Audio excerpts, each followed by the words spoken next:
आणि पुन्हा 9 लोकांसोबत विरोध करायचा नसतो. शस्त्री, मरमी, प्रभू, शठ, धनी, कवी, वैद्य, मान, गुणी या 9 लोकांसोबत विरोध करू नये. शस्त्री, शस्त्र चलाने में तरबेजों के साथ बहिष्मत करो, गोली चलाए मार डाले. तुमचं मर्म ज्याला माहिती आहे विरोध करायचा नाही. प्रभूसोबत विरोध करायचा नाही, धनवंतासोबत विरोध करायचा नाही, मूर्खासोबत विरोध करायचा नाही, पत्रकारासोबत विरोध करू नये. पत्रकार कोण आहे? पत्रकार वारा आहे. आपला कार्यक्रम चंदन आहे. चंदन सुगंधी असलं तरी सुगंध पसरवतो कोण? पत्रकार. विरोध करू नये. डॉक्टर सोबत विरोध करू नये. डॉक्टरवर बाह्या सारू नये. बाह्या साराव्या इंजेक्शन करता, त्याच्यावर सारू नये. गुणवानासोबत विरोध करू नये. बरं का, कीर्तनकार महाराज लोक जेवढे मृदंगाचार्य बसले ना, पहिलं त्यांना नमस्कार करून कीर्तन सुरू करत जा. गुणवान आहे ते.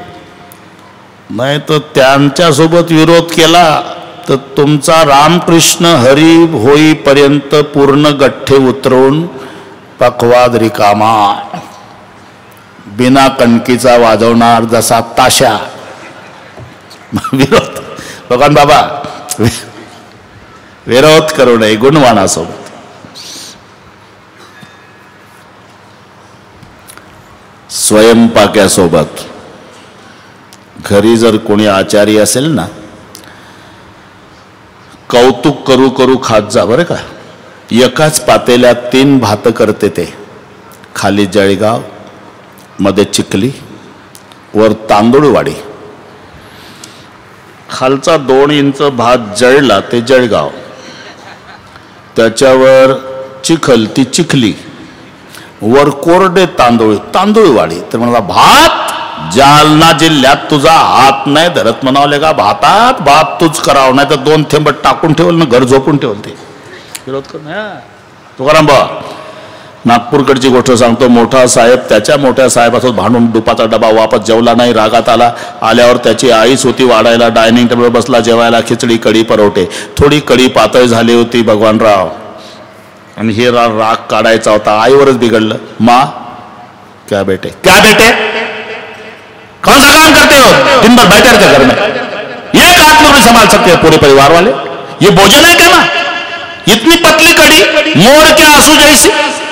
माँ घबरा के बोली, बेटा हर दिन की कड़ी मैं बनाती थी बेटा, लेकिन आज की कड़ी तुम्हारे पत्नी ने बनाई. माँ पतली है लेकिन बहुत टेस्ट लग रही माँ. ये बदल गई बात. विरोध मत ओके साहब. म्हणून ठरवलं विरोध करायचा नाही.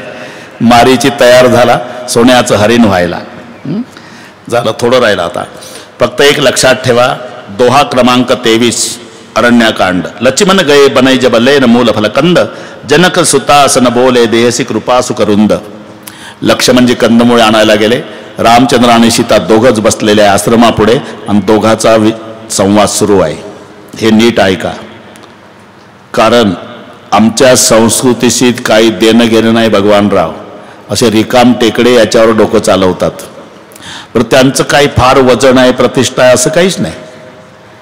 थोडंसे लावून जातं घरी. त्याची बायको वल सरपण येड्या बाबाईचं पेट धुरानं घर भरलेलं. लेकरं जेवायला मागतात, पुंकर घालून वैतागले. हे गेल्यावर झाला स्वयंपाक. तिकडे काळ तोंड कर, काळ तोंड्या. असा अपमान ज्याची बायको करते ते रस्त्यावर येतं. येणाऱ्याला तंबाखू मागतं, एका जाणाऱ्याला चुना, आणि उष्ण्यात तंबाखूला उष्णा चुना मळून म्हणतं इथं तुमच्या रामाचं चुकलं म्हणतं. इकडे कशाला डोकं चालवतं? ते वल सरपण पेटत नाही. काळतोंड्या म्हणते तुझी बायको, तिकडे लक्ष घाल ना, इकडे कशाला? पॅन फाटली 1.5 महिना झाला, ती शिवायचीच आहे अजून तुझी. 1.5 महिन्यापासून पॅन फाटली भाऊ, तिकडे लक्ष दे. आमच्या रामाकडे कशाला? इथं रामाचं चुकलं. अरे काय ताकद आहे? अहो सीता चोरून नेली, 6 महिने होतीन पुन्हा ठेवली. रामानंद तिला म्हणतात देवीन याला देव, हे फाटक्या पॅन्टवाले. अरे काय ताकद आहे सीता चोरून न्यायची? हे नीट ऐका. सुनहु प्रिया व्रत रुचिर सुचिला, मै कचु करबी ललित नरलीला. तुम पवकम कर निवासा, जौलगी कर निशाचर नाशा. तू अग्नीत निवास कर सीता, माझ्यासोबत मायावी रूपात राहा. म्हणून जब ही राम सब कहा बखानीन प्रभु पद धरी अनल समान अग्नीत सामावली निज प्रतिबिंब राखीत सीता. मग अग्नी परीक्षा नाही, रावण मरेपर्यंत सीतेचा निवास अग्नीत आहे. तू पवक महक कर निवासा. रावण मेल्यावर पुन्हा प्राप्त करून घेतली. ही प्रतिबिंब मायावी सीता आहे. निज प्रतिबिंब राखीत सीता तैसई शिलरूप सुपणीता लची मनई मर्म नहीं जाना जो कछु चरित रचा भगवाना. जो 14 वर्षे भाऊ सोबत होता लक्ष्मण, त्याला कळलं नाही ही असली आहे का नकली आहे का उष्ण्या चुन्यावाल्या. आता 2-3 मुद्दे सांगतो. भागवत, खरी सीता चोरून न्यायची ताकद आहे का रावणाची? खरं सांग, का प्रतिज्ञा केली याचं कारण 1 मिनिट घेतो. तुकाराम बाबा 10,000 पहिलवानाच्या द्वारा धनुष्य ओढत आणला होतं आणि ते धनुष्याची पूजा करायचे. जनक राजे पण सारवायची सेवा. सीता माहितीच्या मैत्रिणी पहिलवान लागले होते 10,000 धनुष्य ओढत आणायला. एक दिवस जनक राजे पूजेला आले तर खाली सारवलेलं दिसलं. आता उचलल्याशिवाय सारवता येईल का? 10,000 पहिलवान ओढायला लागतात. पूजा थांबवली. जानकी आ पिताजी इधर आओ बेटी. आले. धनुष के नीचे गोबर का लेप किसने लगाया? मैं नहीं. क्यों? आजू बाजू गोबर का लेप लगाती थी पिताजी, नीचे का कूड़ा ही रहता तो मैंने आज नीचे भी गोबर का लेप लगा दिया. तूने कैसे लगाया बेटी? जवळ आली, 9 वर्षाची आहे. डाव्या हातानं उचललं धनुष्य आणि खाली हात घालून सारवून दाखवलं. ऐसा गोबर लगाया पिताजी म्हटल्यावर ढसा ढसा रडला राजा जनक. आणि आईला हात जोडून मुलगा नमस्कार करतो तसा लेकीला नमस्कार राजाने करून रडून सांगितलं, जाओ बेटे, मैंने नहीं पहचाना रे, तू तो दुनिया की माँ है, मेरी बेटी बनके आई. आता धक्का बसला. जे धनुष्य माझी सीता डाव्या हातानं उचलते, हिला नवरदेव कोण शोभल? हे धनुष्य उचलून त्याच्यावर जो बाण लावल तो माझ्या लेकीला नवरदेव शोभल. म्हणून प्रतिज्ञा आहे. आता ते धनुष्य उचलायचा प्रयत्न रावणाने केला. छातीवर घेऊन पडला. घरी गेल्यावर तिरप डोकं चालवा. जे धनुष्य रावणानं उचलत नाही ते धनुष्य सीता डाव्या हातानं उचलते. ती सीता रावणाच्या बापानं उचलल का हे तिरप डोकं घरी गेल्यावर. खरी सीता आता अगणित आहे. ही मायावी. एक मुद्दा. दुसरा, तो मारीच मामा वगैरे हरिण झाला माहिती आहे सर्वांना. मग 13 वर्षात हरणं बघितले नव्हते सीतेनं. हरणाकडे लक्ष तर क्षत्रियाचं गेलं पाहिजे. आजचं हरिण कोणी दाखवलं? सीतेनं. 13 वर्षात नाही दाखवलं, आजच हिरण मार केला हो का? आज दोघाची जात एक आहे. आजचं हरिणही मायावी आहे, आजची सीताही मायावी आहे. म्हणून मायावीची दृष्टी मायावर गेली. हिरण मार के लाव. आता जर प्रभूने म्हटलं असतं, लखन जा रे तुम्हारे भाभी चाहते तो, हिरण मार गेला नसता, आज्ञाधारी होता. पण प्रभू स्वतःच का गेले? नाटक होता ना. प्रभूला माहिती आहे मला गेलं तरच पुढचा कार्यक्रम होणार आहे. म्हणून स्वतः भगवान गुप्त प्रगट गुप्त प्रगट गुप्त प्रगट. डोंगरे महाराज ते तुम्हाला माहिती आहे, नांदूर मधमेश्वर तालुका निफाड तिथे मारलंय ते हरिण. या सगळ्या नाशिक जिल्ह्यातला इतिहास आहे. ते गावाची नावं त्या संबंधाने पडलेली आहे. गोड गोड बोलली होती सुर्पनखा म्हणून ते पेडगाव. हरण फसवायचं रामाला, थांबायचं चाटायचं, थांबायचं चाटायचं, स्वतःला चाटायचं. जास्तच वेळ चाटत उभं राहिलं ती चाटोरी. चाटोरीच्या पुढे नांदूर मधमेश्वर आहे. आणि त्या नांदूर मधमेश्वरला मारलं हरिण. सीतामाईनं टाहो फोडला ते इगतपुरी तालुक्यात टाहाकारी नावाचं गाव आहे.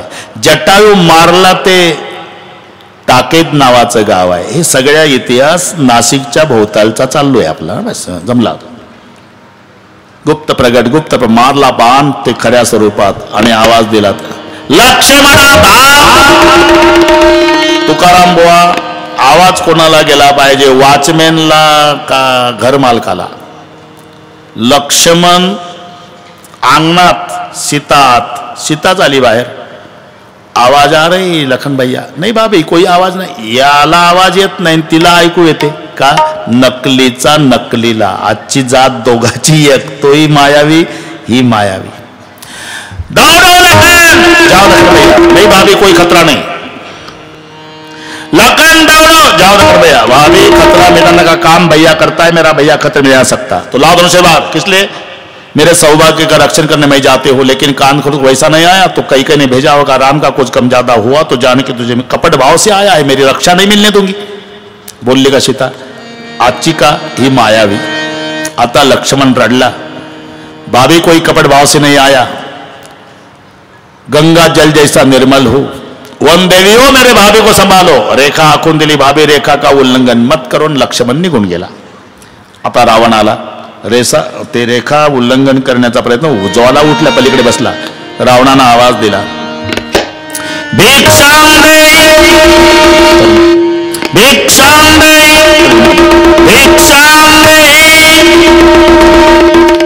हे माई मुझको भिक्षा दे, मर्तबा रहेला तेरा भगवान तुझे जिता रखे सदा वो बोलबाला तेरा. तू दो न्या तू तो दिन विभागिनी रोक भूखे को रोटी दे माए अटल सुहागिन. सीता माईला वाटलं बऱ्याच लांबचा साधू फळाची टोपली घेऊनच आल्या. ते पलीकडे अंदर आकर भिक्षा लो, बाहर आकर दो, अंदर आकर लो, बाहर आकर दो, अंदर आकर लो, बाहर. मैं बाहर नहीं आऊंगी, मैं अंदर नहीं आऊंगा, मत लो, लेकिन बेकारी मत समझना देवी.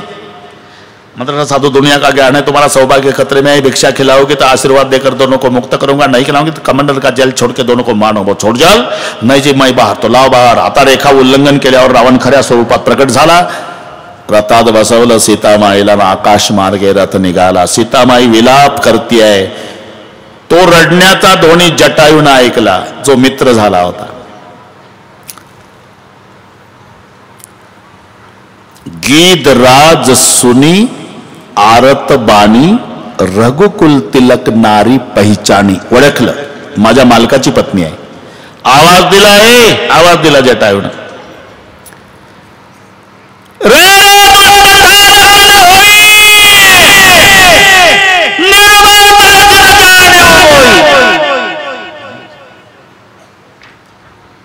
एवढं जोरात बोलायचं काय काम आहे तुकाराम भाऊ? अरे ते वरून चाललं ना, हे खाली आहे, आवाज तर पोहोचला पाहिजे. हॅलो, थांब रे दुष्टा. बिना बिटाची भाजी. तो प्रसंग तसा आहे डोंगरे बाबा.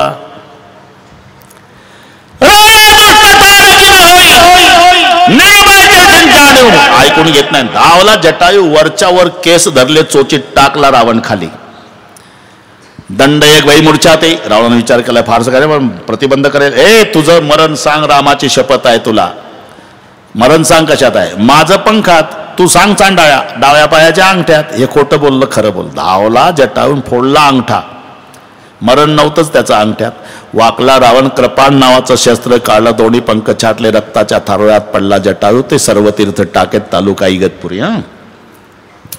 पुन्हा आकाश मार्गे सीतामाईला बसवून रथामध्ये ऋष्यमुख पर्वतावरून जात असताना 5 वानरं बसली होती. नळनी, जामवंत, सुग्री, हनुमंत. सीतामाईनं आपल्या 3 प्रकारचे दागिने, केसातले केयूर, कानातले कुंडल, पायातले पैजण, एक गाठोडी बांधली. सोडली गाठोडी, सुग्रीवाच्या ताब्यात आली. सुग्रीवानं ते सुरक्षित ठेवली. रावण सीतेला घेऊन अशोक वनात, अशोक वृक्षाच्या खाली राक्षसिनीच्या प्रहारामध्ये ठेवून बरोबर 5:07 कमी असताना विजयी मुद्रेनं दरबारात आला. अजिबात वेळेचं टेन्शन घ्यायचं नाही.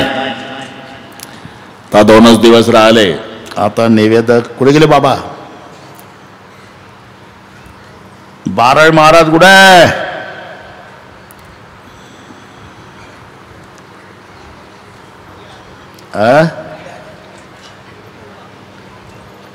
कधी इकडून येता, कधी इकडून येता. बरं, नंतर आरती होईल. आरती झाल्यावरच प्रत्येकाने उठायचं. बोला. शिवयोगी स्वामी महाराज की, रामेश्वर भगवान की, प्रभु रामचंद्र भगवान की. बर, चालू असलेला आपला अखंड हरिनाम सप्ताह, शताब्दी महोत्सवातला आजचा हा 5वा दिवस आणि 5व्या दिवसाची अत्यंत बाबांच्या श्रीमुखातून आपण कथामृत सर्वजण श्रवण करतोय. तुम्ही सर्व भाग्यवान, आम्हीही सर्व गावकरी मंडळी